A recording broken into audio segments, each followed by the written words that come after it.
Right, for a discussion on the legacy of Pastor Ray McCauley, we're joined now by Grace Bible Church founder, Bishop Mosa Sono. Good evening, Bishop. Thank you very much for joining us on the program, albeit a very difficult period for the Christian community and the country at large. You, though, Bishop, enjoyed a very special relationship with Pastor Ray. Just take us through your first encounter with the religious leader. Thank you so much for inviting us to be on the program and just to share our memories and just to honor Pastor Ray. I was a student in the Rhema Bible Training Center in the year 1981 and 1982. I got an opportunity to work at Rhema in the mailing room and also manning the wholesale department. That was in 1981.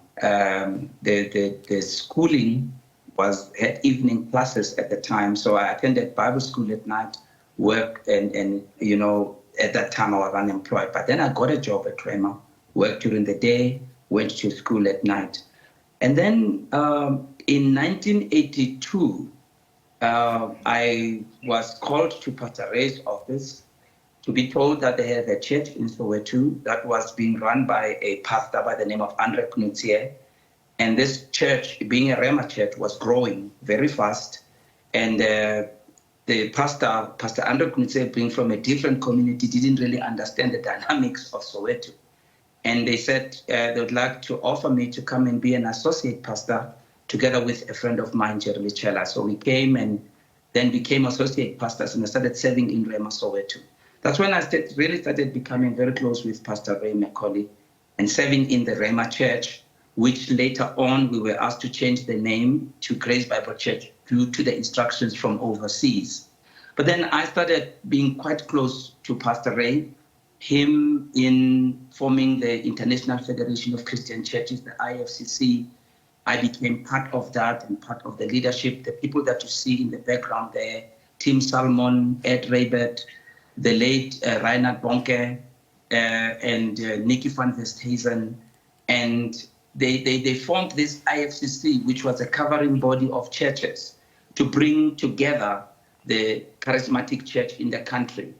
And, you know, I remember the many different episodes, the 80s, which was when Rhema came, was found to be not understood, the type of church, type of ministry, the way of preaching, lots of criticism in the newspapers, people not accepting. Here's a church that has black and white side by side. Multiracial at that specific, very difficult time in the country as well.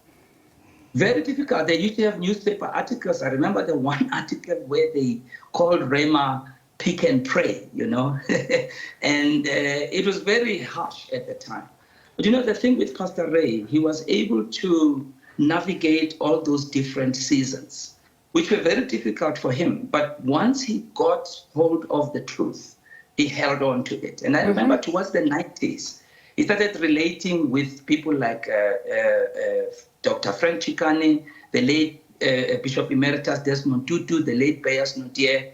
That's when Pastor Ray was almost initiated, if we could say, into what we call the social gospel, what Pastor Bert was talking about, the awareness of the issues in the country and how the church can play a major role in doing that. I must tell you, he lost a lot of friends, a lot of close friends who didn't buy into that message.